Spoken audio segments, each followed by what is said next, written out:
Yes, Maharaj, you can start. Okay, Hare Krishna, my dear devotees, all glories to Srila Prabhupada. Today we're hearing from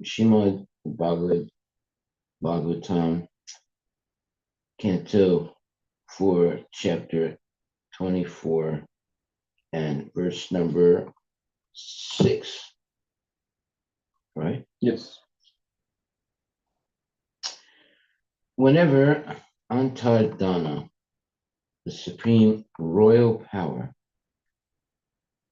had to exact taxes, punish his citizens, or fine them severely, he was not willing to do so.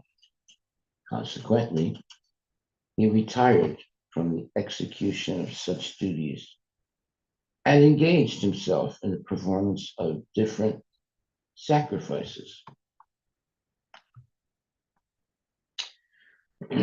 Purport by Srila Prabhupada.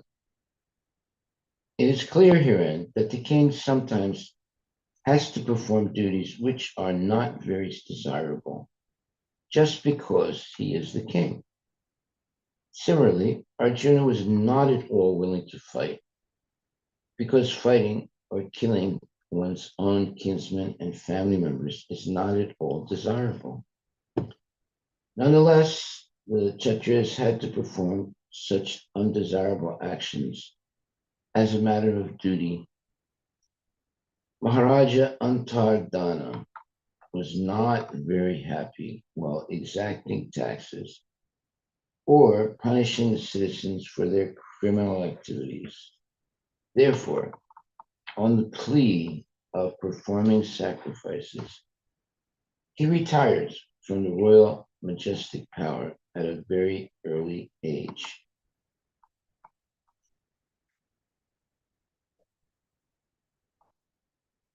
Okay, I don't blame him. It's not fun trying to force people to give money. Text number 7. Although Maharaj Antardana was engaged in performing sacrifices, because he was a self-realized soul, he very intelligently rendered devotional service to the Lord, who eradicates all the fears of his devotees. By thus worshipping the Supreme Lord, Maharaja Antardana, wrapped in ecstasy, attained his planet very easily. Purport by Srila Prabhupada. Since sacrifices are generally performed by fruitive actors, it is especially mentioned here, Tatrapi, that although Maharaj Antardana was externally engaged in performing sacrifices, his real business was rendering devotional service by hearing and chanting. In other words, he was performing the usual sacrifices by the method of Sankirtana Yajna, as recommended herein. Shravanam Kirtanam Vishnu, Smaranam Pada Sevanam, Archanam Vandanam Dasyam, Sakyam Atma Nivedanam. Srimad Bhagavatam 7.5.23.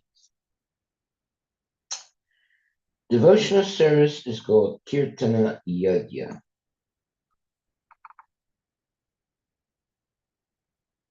And by practicing the Sankirtana Yajna, one is very easily elevated to the planet where the Supreme Lord resides.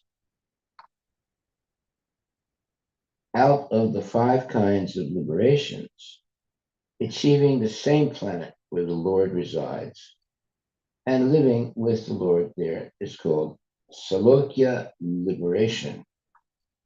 People. Text number 8. Harivilas, the son of Maharaj Antardana, had a wife named Harivilas, who gave birth to 6 sons, named Parhisat, Gaya, Sukla, Krishna, Satya, and Chita Rata. Text number 9. The great sage Maitreya continued, my dear Vidura, Harivilas' very powerful son named Parhisat was very expert in performing various kinds of fruitive sacrifices and was also expert in the practice of mystic yoga. By his great qualifications, he became known as Prajapati. Purport by Srila Prabhupada. In the beginning of the creation, there were not many living entities, and consequently, the very powerful living entities or demigods were appointed as Prajapatis in order to beget children and increase the population. There are many Prajapatis. Brahma, Daksha, and Manu are sometimes known as Prajapatis, and Parhisat, the son of Harivilas, became one of them. Text number 10.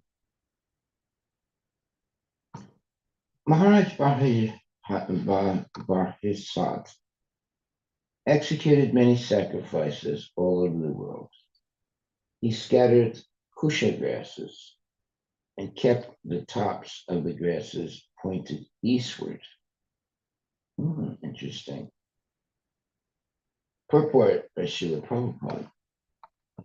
As stated in the previous verse, Kriya Kandesu Nisnata, Maharaja Parhisat dived very deeply into the fruitive activities of sacrifice.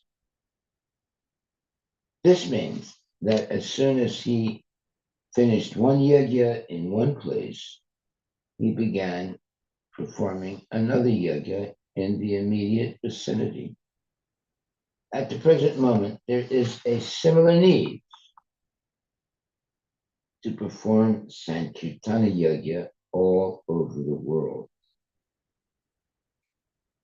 The Krishna consciousness movement has started performing Sankirtan Yajna in different places. And it has been experienced that wherever Sankirtana Yajna is performed, many thousands of people gather and take part in it.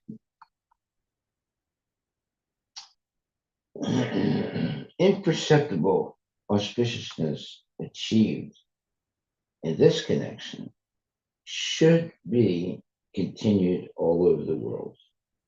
The members of the Krishna consciousness movement should perform Sankirtana Yajna one after another, so much that all the people of the world will either jokingly or seriously chant Hare Krishna, Krishna Krishna, Hare Hare, Hare Rama, Rama Rama, Hare Hare. And thus they will derive the benefit of cleansing the heart. The holy name of the Lord, Harinama, is so powerful that whether it is chanted jokingly or seriously, the effect of vibrating this transcendental sound will be equally distributed. It is not possible at the present moment to perform repeated yajnas as Maharaj Parhisat performed, but it is within our means to perform Sankirtana Yajna, which does not cost anything. One can sit down anywhere and chant Hare Krishna, Krishna Krishna, Hare Hare, Hare Rama, Rama Rama, Hare Hare. If the surface of the globe is overflooded with the chanting of the Hare Krishna mantra, the people of the world will be very, very happy. Haribol.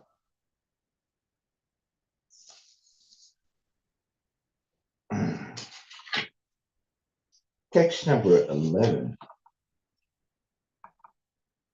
Maharaja Vahishat, henceforth known as Parchinabarhi, was ordered by the supreme demigod Lord Brahma to marry the daughter of the ocean named Satadruti. Her bodily features were completely beautiful, and she was very young. She was decorated with the proper garments, and when she came into the marriage arena and began circumambulating it, the fire god Agni became so attracted to her that he desired her company, exactly as he had formerly desired to enjoy Suki. Purport by Srila Prabhupada. In this verse, the word Shustiv Alankritam is significant.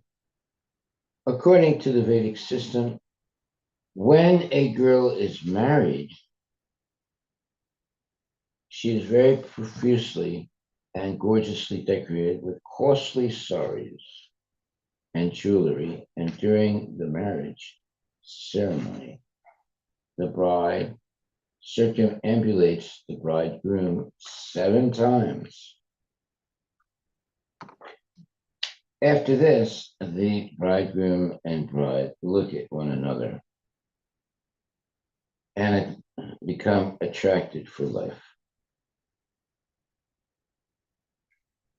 When the bridegroom finds the bride very beautiful, the attraction between them immediately becomes very strongly fixed. As stated in Srimad Bhagavatam, men and women are naturally attracted to one another. And when they are united by marriage, that attraction becomes very strong. Being so strongly attracted, the bridegroom attempts to set up a nice homestead, and eventually a good field for producing grains. Haribol. Then children come. Then friends, and then wealth.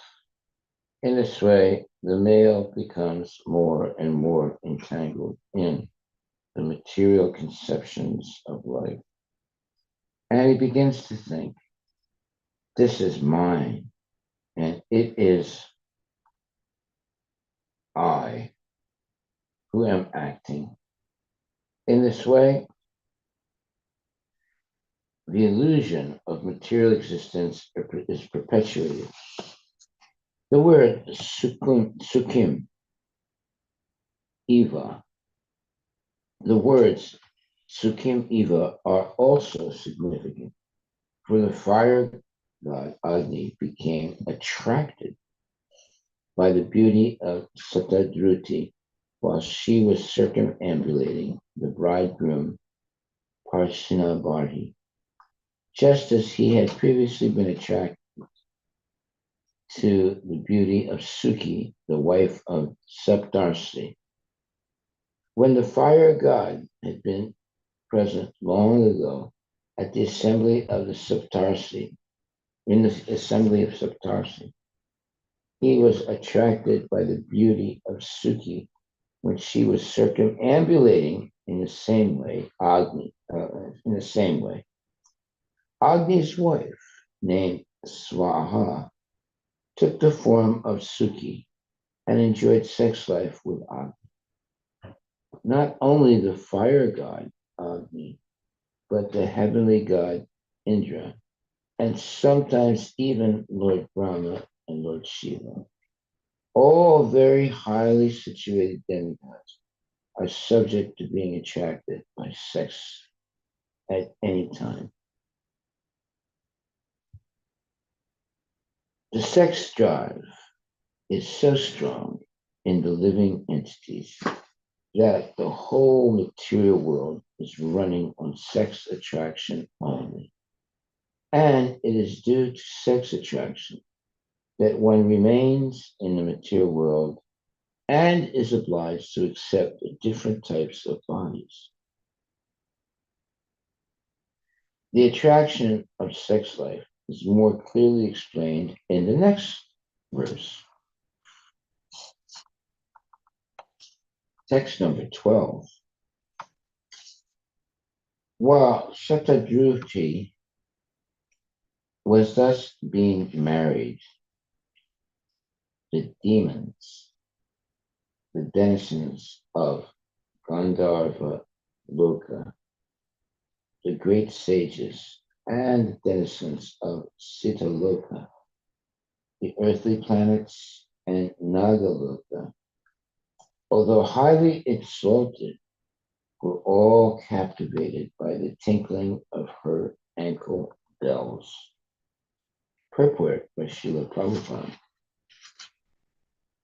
Generally, a woman becomes more beautiful when, after an early marriage, she gives birth to a child. To give birth to a child is the natural function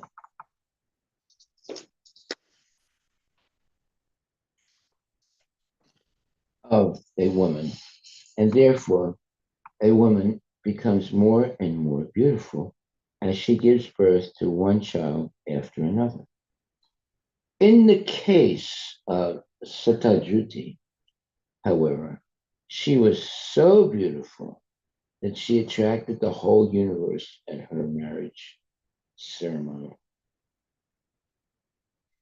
Indeed, she attracted all the learned and exalted demigods simply by the tinkling of her ankle bells. This indicates that all the demigods wanted to see her beauty completely, but they were not able to see it because she was fully dressed and covered with ornaments. Since they could only see the feet of Satadruti, they became attracted by her ankle bells, which tinkled as she walked. In other words, the demigods became captivated by her simply by hearing the tinkling of her ankle bells. They did not have to see her complete beauty. It is sometimes understood that a person becomes lusty just by hearing the tinkling of bangles on the hands of women, or the tinkling of ankle bells, or just seeing the woman's sari. This is concluded that woman is the complete representation of Maya. Although Vishwamrita Muni was engaged in practicing mystic yoga with closed eyes, his transcendental meditation was broken when he heard the tinkling of bangles on the hands of Menaka. In this way, Vishwamrita Muni became a victim of Menaka and fathered a child who is universally celebrated as Sakuntala. The conclusion is that no one can save himself from the attraction of woman, even though he be an exalted demigod or an inhabitant of the higher planets. Only a devotee of the Lord who is attracted by Krishna can escape the lures of woman. Once one is attracted by Krishna, the illusory energy of the world cannot attract him. Very nice statement. Once one is attracted by Krishna, The illusory energy of the world cannot attract him. Yeah, Krishna is so beautiful. Everything else seems to be very dull and not at all attractive. Text 13. King Parsana Barhi begot 10 children in the womb of Satadruti. All of them were equally endowed with religiosity, and all of them were known as the Prachetas. Purport by Srila Prabhupada. The word Dharma Snata is significant, for the 10 children were all merged in the practice of religion. In addition, they possessed all good qualities. One is supposed to be perfect when one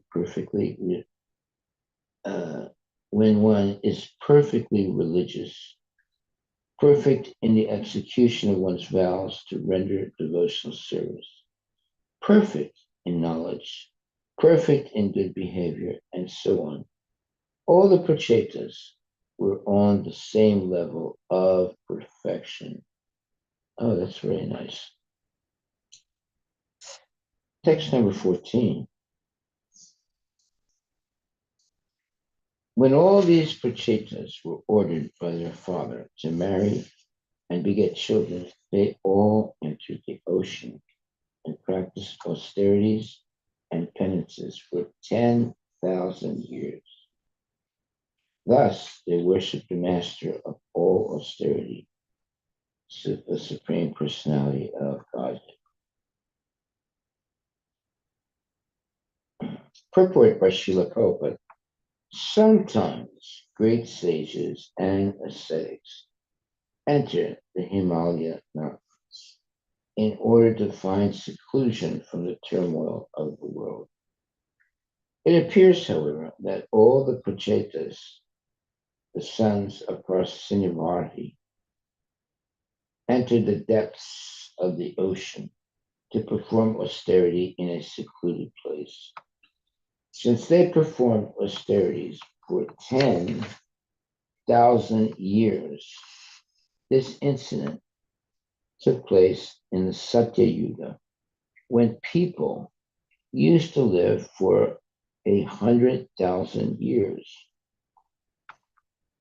It is also significant that by their austerity, they worship the master of austerity, Sri Krishna, the Supreme Personality of God.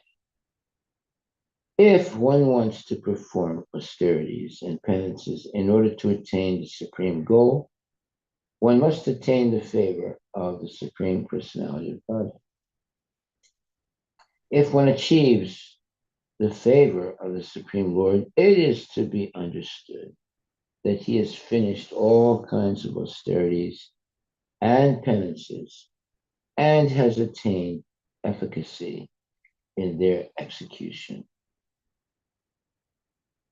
On the other hand, if one does not attain the perfect stage of devotional service, all austerities and penances actually have no meaning, for without the Supreme Lord, no one can attain the highest results derived from performing them. As stated in Bhagavad Gita 5.29, Lord Shri Krishna is the master of all penances and sacrifices. Bhaktaram Yagitapasam Sarvaloka Maheshwaram. Thus, the desired results of performing austerities may be derived from Lord Krishna. In Srimad Bhagavatam 3.33.7, it is stated, Aho bhata swapako to goryan, yad shivagre vartate namatubhyam, tepus tapaste jehuvahu sasnur arya, brahmanachur nama grinati yete. Even if a person born in a family of chandalas, the lowest birth one can get in human society, He is glorious if he chants the holy names of the Lord. For it is to be understood that by such chanting, a devotee definitely proves that he underwent all kinds of austerities in his previous life.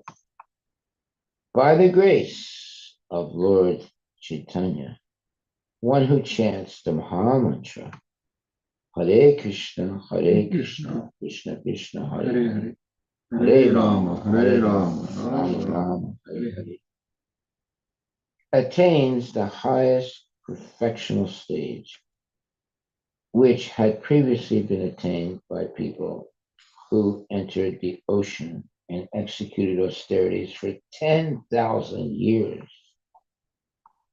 In this age of Kali, if a person does not take advantage of chanting the Hare Krishna mantra, which is offered as a great concession to the fallen human beings of this age, it is to be understood that he is very much bewildered by the illusory energy of the Lord. Yeah, look, this is called a special dispensation. That means a special arrangement made by the Lord in this age of Kali Yuga to help devotees make spiritual advancement.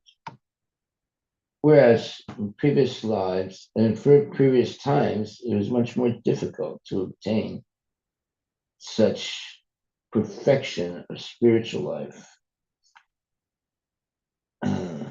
But in Kali Yuga, due to the fact that everything is not easily achieved, special benedictions are given by Krishna to the population to make very profound spiritual advancements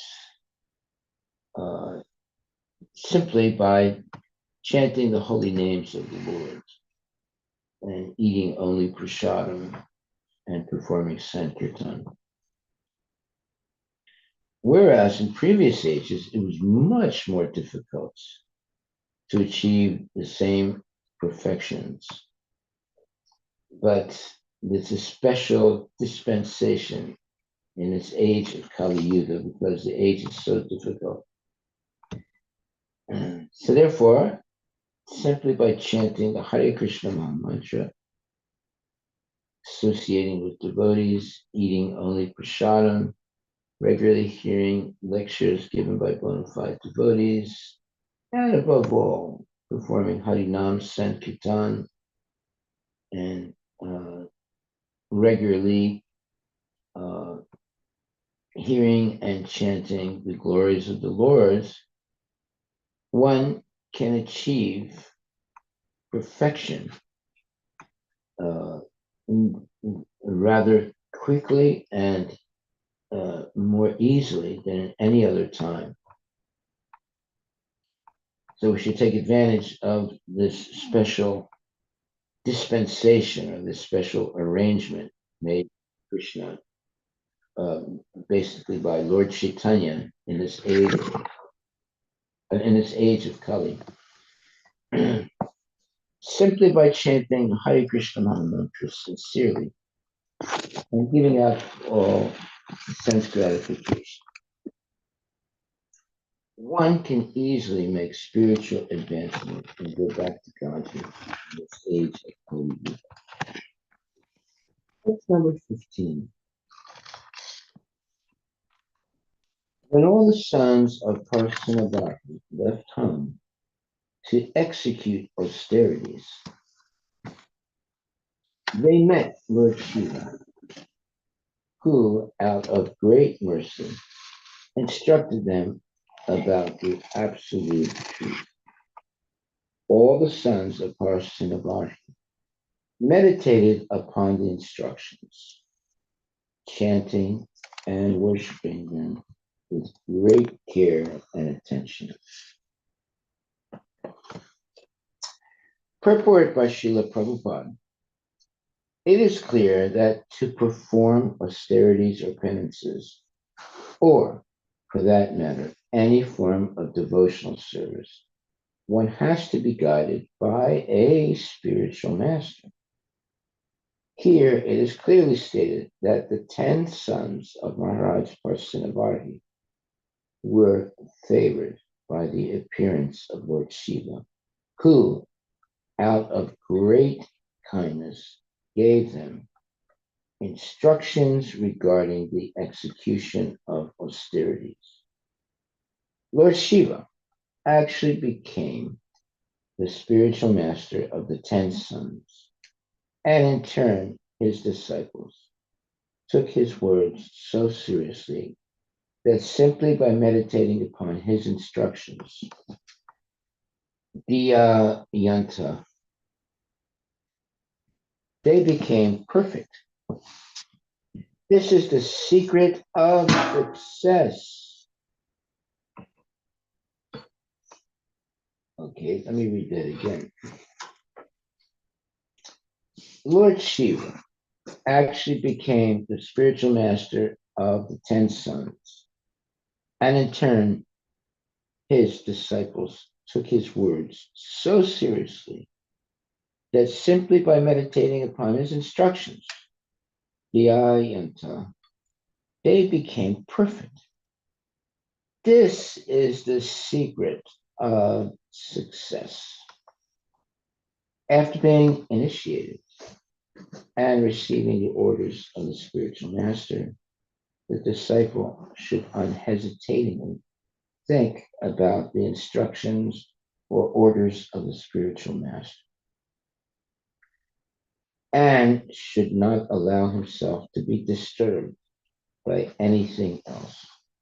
This is also the verdict of Srila Vishwanatha Chakravarti Thakur, who, while explaining a verse of Bhagavad Gita, Vyavasayatmika Bhutir Ekaha Kudanandana, Bhagavad Gita 2.41, points out that the order of the spiritual master is the life substance of the disciple. The disciple should not consider whether he is going back home, back to God. His first business should be to execute the order of his spiritual master. Thus, a disciple should always meditate on the order of the spiritual master, and that is perfectional meditation. Not only should he meditate upon that order, but he should find out the means by which he can perfectly worship and execute it. Okay, very, very important statements. Are there any questions? So here, the secret of success in spiritual life is being explained. And it says that Lord Shiva actually became the spiritual master of the 10 sons. And in turn, his disciples took his words so seriously that simply by meditating upon his instructions, ya yanta, they became perfect. This is the secret of success. After being initiated and receiving the orders of the spiritual master, the disciple should unhesitatingly think about the instructions or orders of the spiritual master and should not allow himself to be disturbed by anything else. This is also the verdict of Srila Vishwanatha Chakravarti Thakur, who, while explaining a verse of Bhagavad Gita, Vyavasatmika Bhutir Ekaha Kudanandana, or Bhagavad Gita 2.41, points out that the order of the spiritual master is the life substance of the disciple. The disciple should not consider whether he's going back home, back to Godhead. His first business should be to execute the order of his spiritual master. Thus, a disciple should always meditate on the order of the spiritual master, and that is perfectional meditation. Not only should he meditate upon that order, but he should find out the means by which he can perfectly worship and execute it. Well, all this has become easier in Kali Yuga by the mercy of Lord Chaitanya, who has given us the Hare Krishna Mahamantra simply by chanting the Hare Krishna Mahamantra on a regular basis and engaging in devotional service to the Lord and having very nice prasadam and hearing lectures given by bona fide devotees, etc. One makes tangible spiritual advancement. And in other words, Vyavasatmika Buddhir Ekaha Kurunandana. By following the order of the spiritual master becomes the life substance of the disciple. The disciple should not consider whether he's going back home, back to Godhead. His first business should be to execute the order of his spiritual master. Thus, a disciple should always meditate on the order of the spiritual master, and that is perfectional meditation. Not only should he meditate upon that order, but he should find out the means by which he can perfectly worship and execute it. Wonderful statements here. And this is basically the secret of success.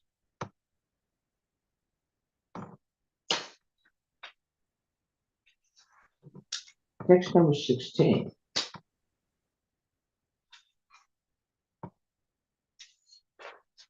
Vidura asked Maitreya, my dear Brahmana, why did the Prachetas meet Lord Shiva on the way? Please tell me how the meeting happened, how Lord Shiva became very pleased with them, and how he instructed them. Certainly, such talks are important, and I wish that you please be merciful upon me and describe them. Well, this is the statements of a bona fide devotee who is very eager to hear more and more about the pastimes of the Supreme Personality of Godhead. Purport. Whenever there is some important talks between a devotee and the Lord, or between exalted devotees, one should be very much curious to hear them. At the meeting of Naimisharanya, where Sutta Goswami spoke Srimad Bhagavatam to all the great sages, Sutta Goswami was also asked about the talks between Maharaj Parikshit and Sukadeva Goswami. For the sages believed that the talks between Sukadeva Goswami and Maharaj Parikshit must have been as important as the talks between Lord Krishna and Arjuna. Wow. As everyone is still eager to learn the subject of Bhagavad Gita in order to become perfectly enlightened, Vidura was similarly eager to learn from the great sage Maitreya about the talks between Lord Shiva and the Prachetas. Text number 17. The great sage Vidura continued, O best of the Brahmanas, it is very difficult for living entities encaged within this material body to have personal contact with Lord Shiva. Even great sages who have no material attachments do not contact him, despite their always being absorbed in meditation to attain his personal contact. Purport by Srila Prabhupada. Since Lord Shiva does not incarnate himself unless there is some special reason, it is very difficult for an ordinary person to contact him. However, Lord Shiva does descend on a special occasion when he is ordered by the Supreme Personality of Godhead. In this regard, it is stated in the Padma Purana that Lord Shiva appeared as a Brahmana in the age of Kali to preach the Mayavada philosophy, which is nothing but a type of Buddhist philosophy. It is stated in Padma Purana.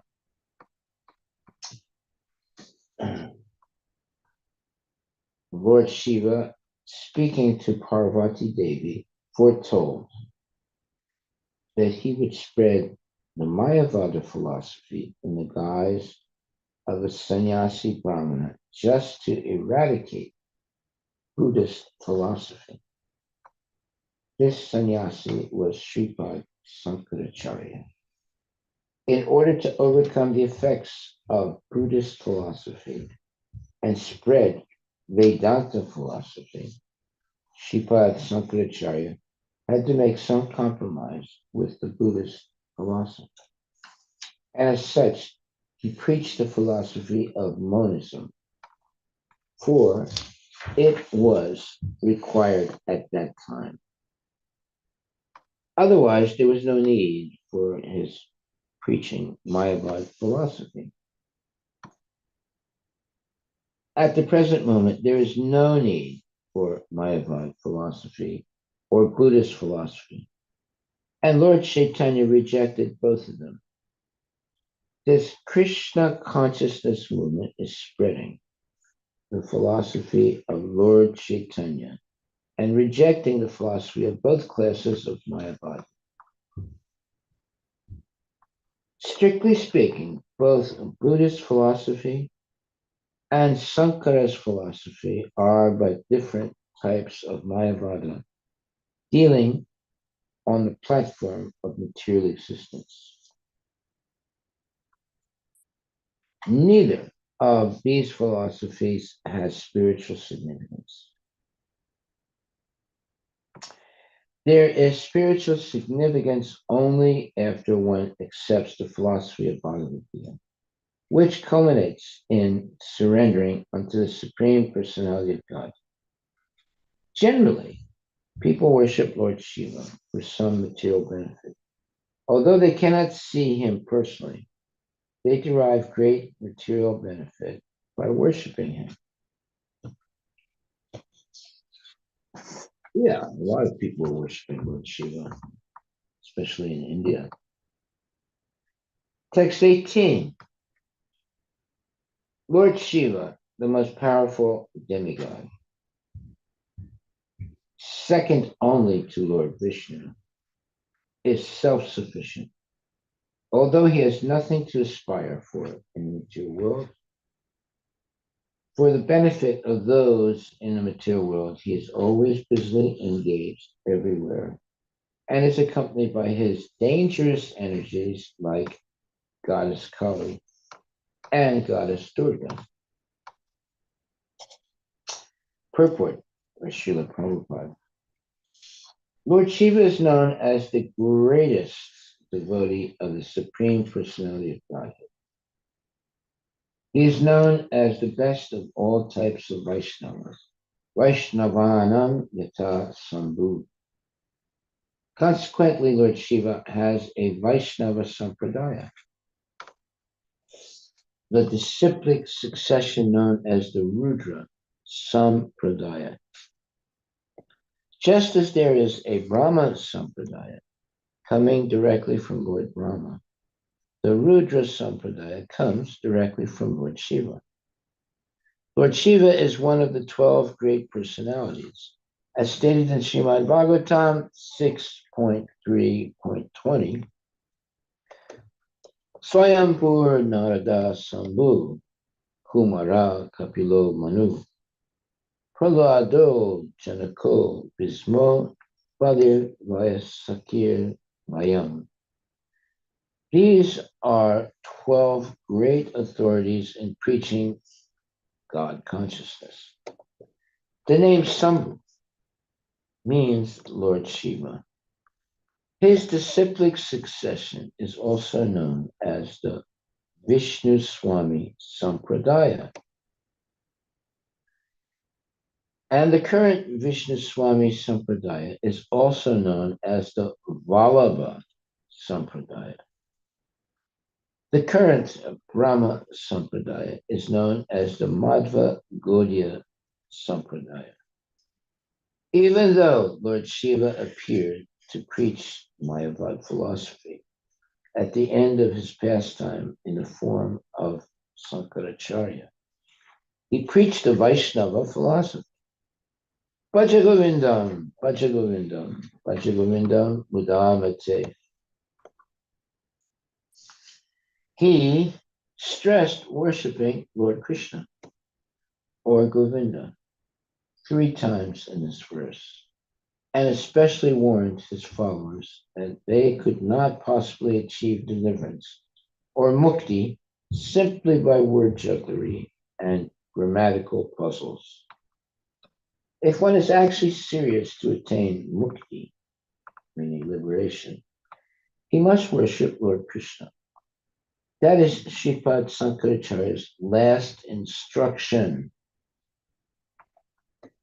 Herein it is mentioned that Lord Shiva is always accompanied by his material energy, Shaktya Goraya, material energy, or Goddess Durga, or Goddess Kali, is always under the control, always under his control. Goddess Kali and Durga serve him by killing all the asuras or demons. Sometimes Kali becomes so infuriated that she indiscriminately kills all kinds of asuras.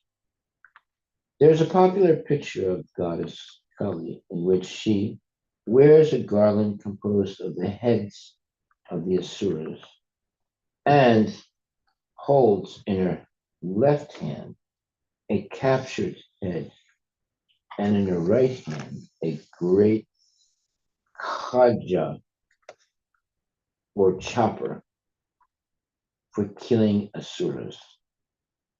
Great wars are symbolic representations of Kali's devastation of the asuras, and are actually conducted by the goddess Kali. Shristi Stati Pralaya Sadhana Sakti Eka. Brahma Samhita 5.44. Asuras tried to pacify goddess Kali or Durga by worshipping her in material opulence. But when the asuras become too intolerable, goddess Kali does not discriminate in killing them wholesale. Asuras do not know that the secret of the energy of Lord Shiva, and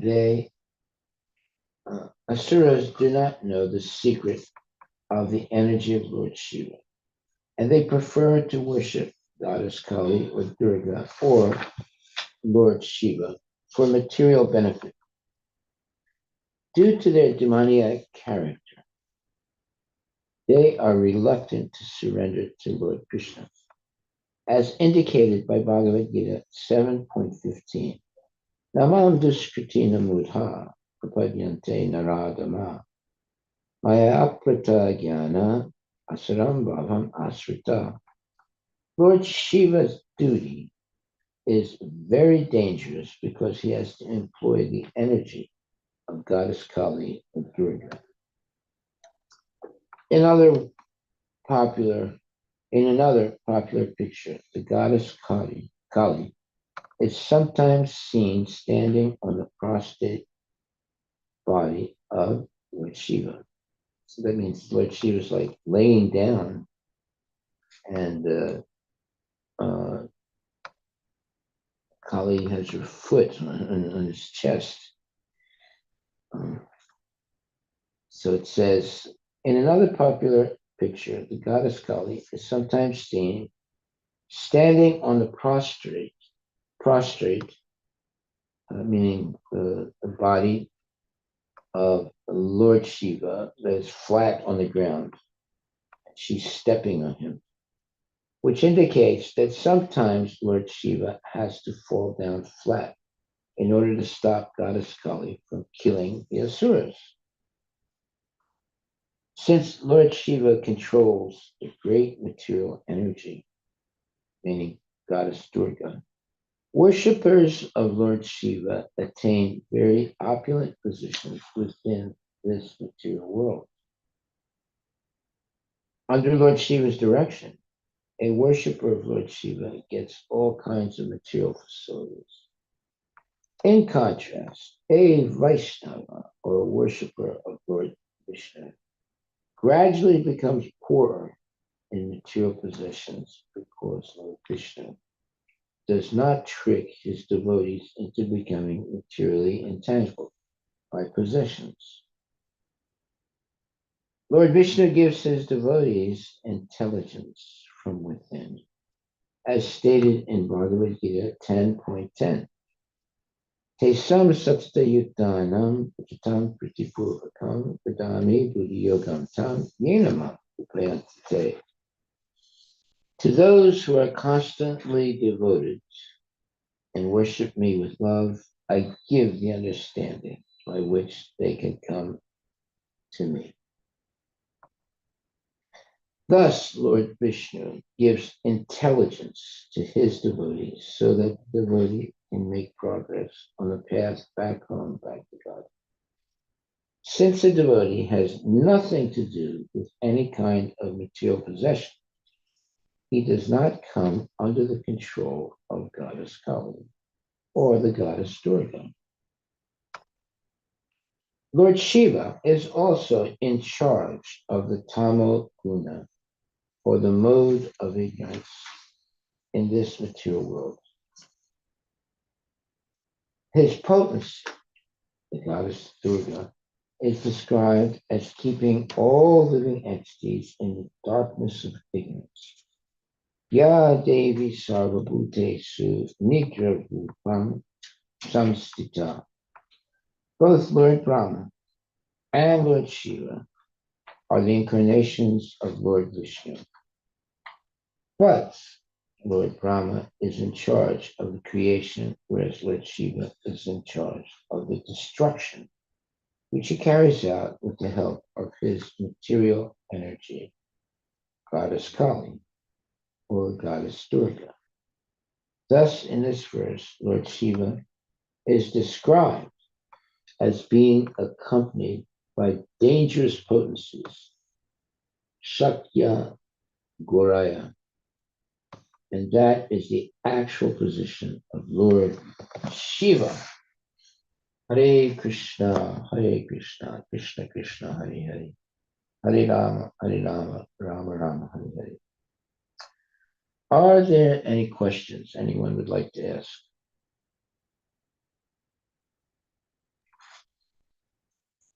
Hare Krishna Guru Maharaj, please accept my humble obeisances. All glories to Srila Prabhupada. I Haripol. have, I have a question. Um, because in that yuga, when Vishwamitra fall down, meditation was prescribed. At the same time, and he fall down, while Dhruv, at the age of 5, within 6 months, he could see Krishna. And he could get um, the eternal love of Krishna. Um, And this question arises because yesterday I met someone who told me that her guru really followed Srila Prabhupada and was very strict devotee. They most of the his disciple didn't have any children also, and they day and night distributed books. So I think she was referring about going very slow, not be so aggressive, and then she said that her guru fall down. So my question is What's that that? Her she guru said that fell down? her guru fell down, and I think she was mentioning that he calls himself now Hari or something. So my question is that on one side we see a spectrum that if we are meditating on Lord Vishnu's form and we are praying and we are in bhakti mark, we can get Krishna. However, Vishwamitra fall down, but that was the prescribed dharma of that yoga. And at the same time, even if we are doing Hare Krishna, so if we are fanatic and very strict, it seems like, I mean, I'm not able to understand it. I had this question since yesterday. I could see the pain in her eyes, but I could not answer her. And of course, she was very senior to me.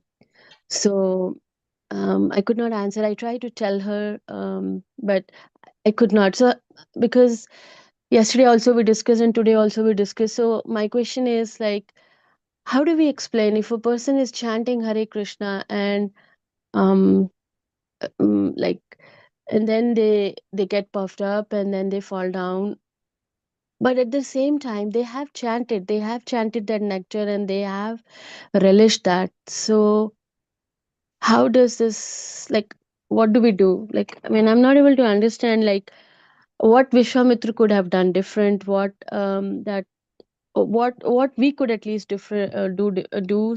Like, is it because of the fanatism or is it because of very strictness? What could be the, like, I just wanted to understand this um question. Okay, well, that's a good question. You have to understand that uh, by associating with genuine devotees and following the regulative principles of Krishna consciousness, one develops a certain uh, quality of peace and happiness by chanting Hare Krishna, Mahamantra. And by this chanting of the mantra and feeling of happiness and uh, understanding that the holy name is not different than Krishna, one takes complete shelter under the Lord and continues chanting, dancing, feasting, and hearing lectures, maybe giving lectures, and is satisfied with this type of life. One does not have to become a millionaire. One does not have to become famous. One does not have to be a great mahant. One is perfectly satisfied by chanting Hare Krishna, Krishna Krishna, Hare Hare, Hare Rama, Rama Rama, Hare Hare, every day, having the holy name on his lips and hearing. In other words, by chanting loud enough that you can hear yourself chant, you become purified. Chanting silently is not at all recommended. You must chant loud enough that you can hear yourself chant. So there's like a closed circuit between your tongue and your ear. And you become protected by this closed circuit of hearing and chanting and hearing, I'm sorry, by chanting and hearing. And you develop this freedom from being attracted to anything else. Uh, some people are attracted by cars, other people are attracted by houses, and others are attracted by clothing.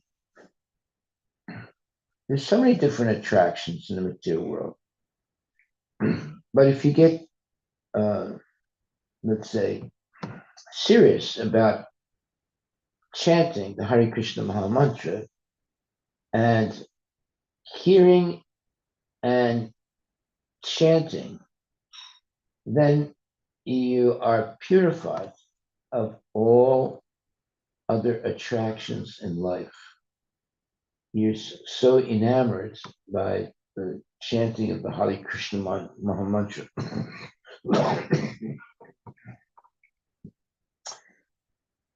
that you cannot be sidetracked to be attracted by anything else. For example, let's say there's a teenager, and a teenager becomes attracted by something that is not related to Krishna consciousness. That's because he doesn't have uh, the, he has not become purified enough to lose the attraction for sense gratification. But as we get older, we realize that the only important thing in life is chanting the holy names of the Lord and chant loud enough that there's a closed, let's say, uh, a closed, uh, uh,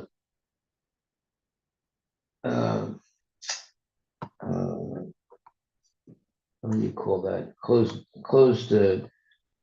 Circuit, closed yeah, circuit. yeah. In other words, you're chanting and hearing. That's what's very important. Uh, if you chant silently, then you can't hear yourself. But when you chant loud enough to hear yourself chanting the holy name, then you have this closed, uh, um, what's the word? The closed, uh, Loop, Maharaj? yeah, you can say a loop, exactly. So that way, your meditation becomes very potent because nothing else enters into your mind. You have this closed loop of hearing and chanting. You're chanting, but loud enough that you can hear. So now you become purified very quickly and you're no longer attracted by anything else. So this is the art of chanting the Hare Krishna Maha Mantra. Now you'll see that there are some devotees, they chant silently. That is not recommended at all because you can't hear yourself chanting the holy name of the Lord. You are basically cheating yourself by chanting silently, or so-called chanting silently. So we should always chant loud enough that we can hear and loud enough that some people near us can hear also. That way, not only you are benefited, but people near you are benefited also by the holy name. So whenever we chant, we should be it should be loud enough that we can hear and loud enough that some people near us can also hear. Hare Krishna, Krishna Krishna, Hare Hare, Hare Rama, Rama Rama, Hare Hare. So this silent chanting is not recommended at all. It's for it does not really help you become spiritually enlightened.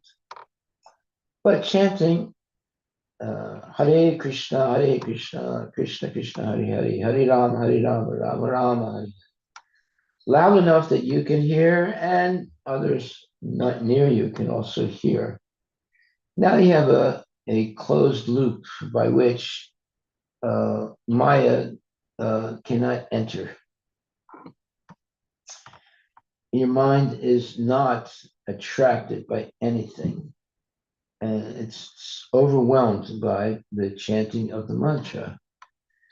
And now you feel very safe and you feel very, very satisfied to do that every day, right up to the moment of leaving the body. And by that time, there's no other thought in your mind than to please Prabhupada and Krishna. This regular chanting is very important because it prepares us for the most important moment in our life, and that's when we're going to leave our body. So if we've been chanting all the time, at least 16 rounds every day, but that's the minimum. You can chant more than that. Well, then it's easy that you continue chanting right up to the moment of death. And you're not disturbed by anything. And you can remember Krishna at the moment of death and go back to Godhead. That is actually the most important moment in a person's life. One will be tested at the moment of death to see whether they were actually meditating on Krishna consciousness or Krishna or not. So if we are actually most of our time or all of our time meditating on Krishna by chanting the mantra and hearing it and in general always having the mantra in the mind and chanting it loud enough that we can hear, and maybe some people near us we can hear that can hear.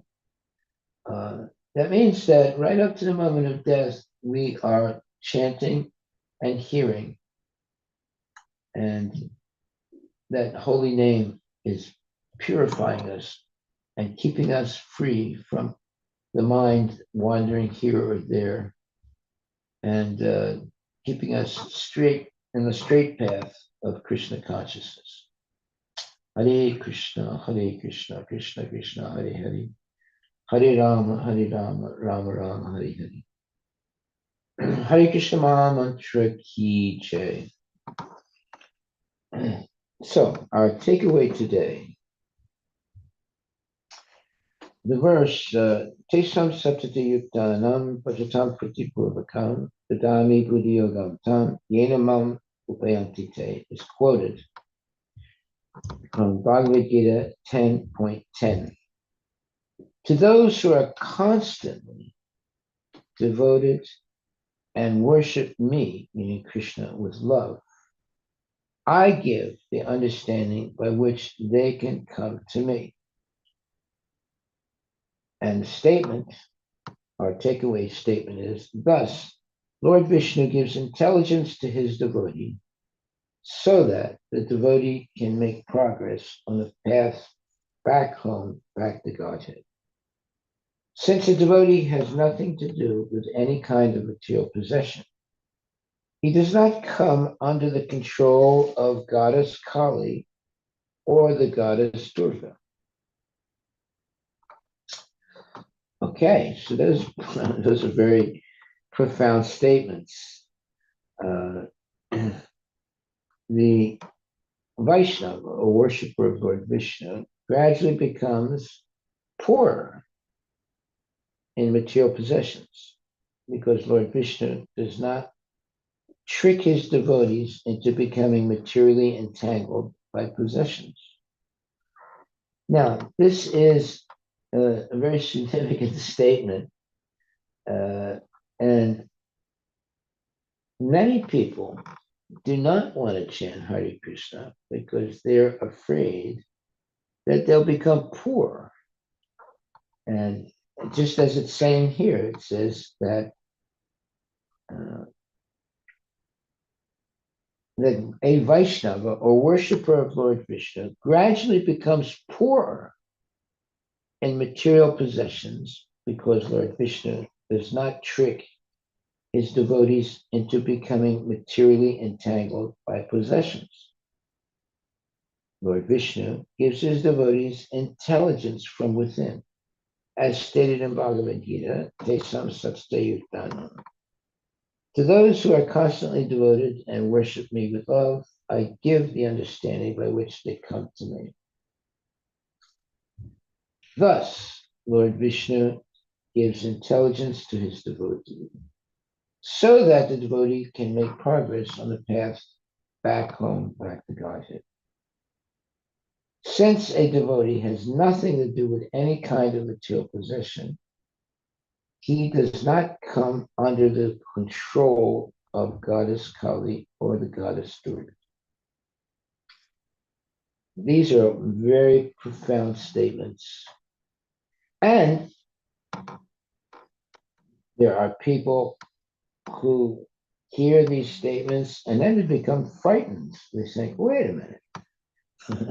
This is saying that if I become Krishna conscious, I'll become poor.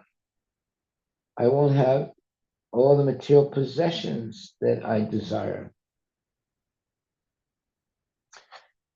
Why? Because Lord Vishnu, the follower, worshiper of Lord Vishnu, gradually becomes poorer in material possessions because Lord Vishnu does not trick his devotees into becoming materially entangled by possessions.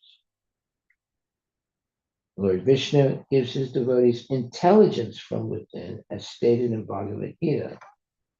To those who are constantly devoted and worship me with love, I give the understanding by which they can come to me. Now, if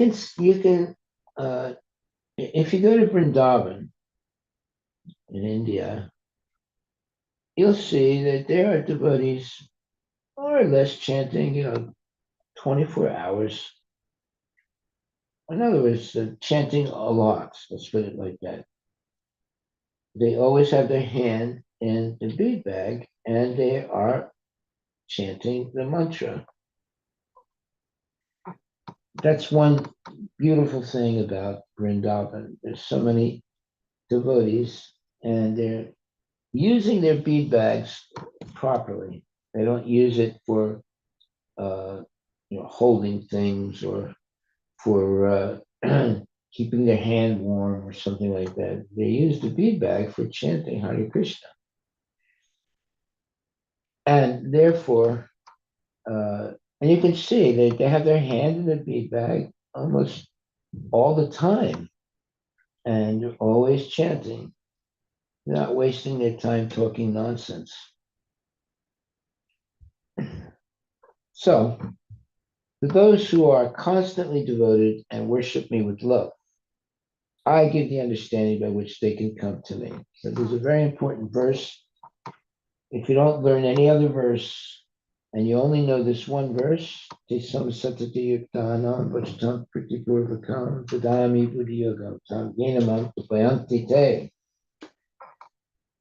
To those who are constantly devoted and worship me with love, I give the understanding by which they can come to me. So Krishna will give you knowledge and he will help you be always in the association of good devotees and always chanting the Hare Krishna Maha Mantra and constantly devoted and worshiping Krishna with love. And therefore, Krishna gives the intelligence by which one can go back to Godhead in its lifetime. All of this is possible because of the Hare Krishna Maha Mantra and because of what Prabhupada has given us in the form of chanting the mantra, Hare Krishna, and so many books explaining the glories of Krishna. So we can spend our whole life meditating on Krishna by the mercy of Srila Prabhupada and the Vaishnava Acharyas.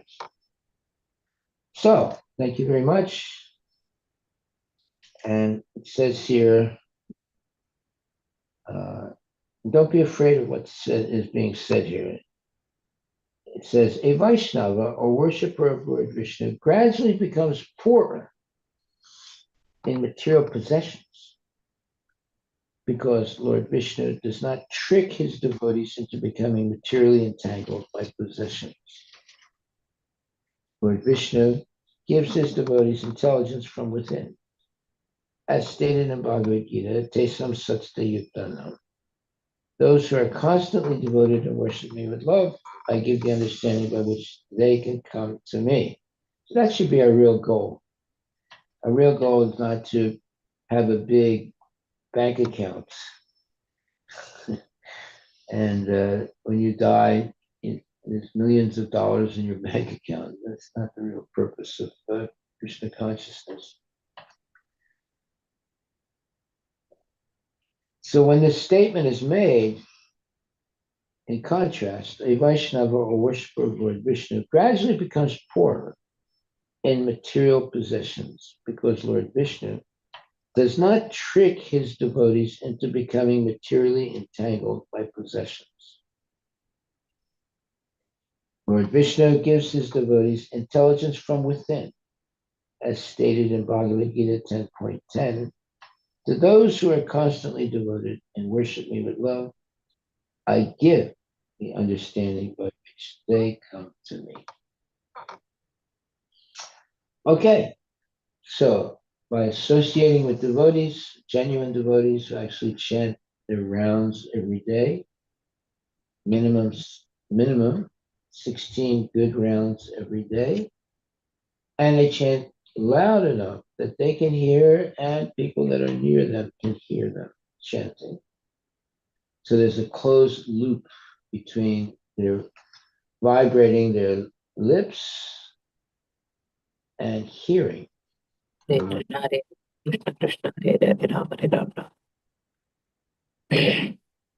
What's that? Someone say something? Okay, so anyway, to develop that closed loop between chanting and hearing of the mantra is the sure way to be purified 24 hours a day.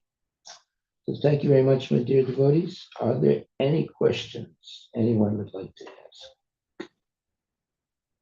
Maharaj, Hare Krishna, please accept my humble obeisance unto your lotus feet. All glories to Srila Prabhupada. Today, I learned one valuable thing. You mentioned in Vrindavan, devotees hold their bead bag, it is their property. And then we also has to practice like that. That is what how I felt, Maharaj, when you are saying for your teachings, Maharaj.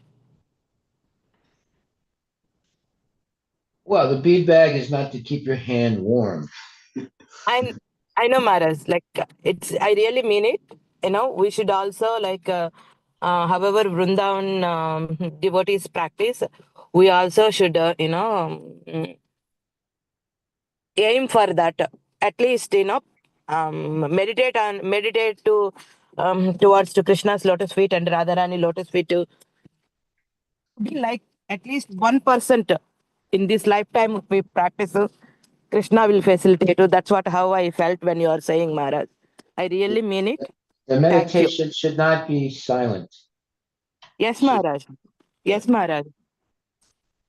Yes, Maharaj. The silent Definitely. meditation is nonsense. There are too many devotees that do silent meditation. It's nonsense. You should be able to hear the mantra yourself, and people near you should be able to hear you also chanting. That way, everybody makes spiritual advancement. Hare Krishna, Krishna Krishna Krishna, Hare Hare, Hare Rama, Hare Rama, Rama Rama, Hare Hare. The mantra is not meant to be chanted silently.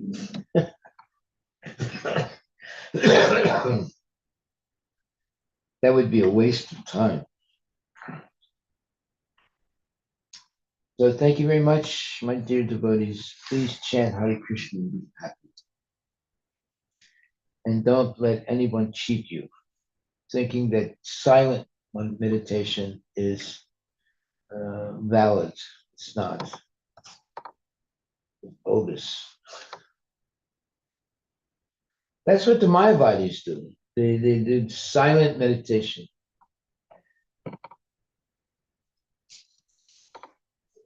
If you go to a Mayavadi program, what are they doing? Well, for most of the time, they go there and they do meditation, silent meditation. But that's not what devotees do. When you go to a devotee program, there's no silent meditation. There's chanting, dancing, having nice prasadam, and so forth. So we have to understand what is our real culture. This is the culture of Krishna consciousness, where there's chanting and dancing and feasting. Thank you very much, my dear devotees. All glories to Srila Um, sorry, Maharaj, I have one quick question. How quick is it?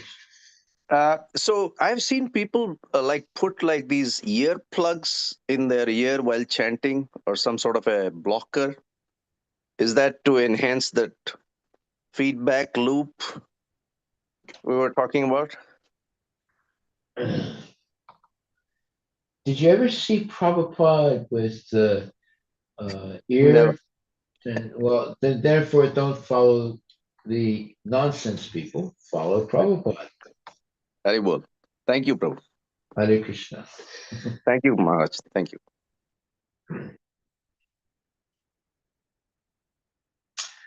Follow the leader. And the leader is His Divine Grace, A.C. Bhaktivedanta Swami Prabhupada. Yes. Yes, Maharaj. Thank you. Happy to see you back giving lectures. Thank you, Prabhu. Thank you very much. All glories to Prabhupada. Hare Krishna. Any other question? No question. Shall I end, Maharaj? Wait another minute or two. Okay. Devotees, if you have any question, please ask.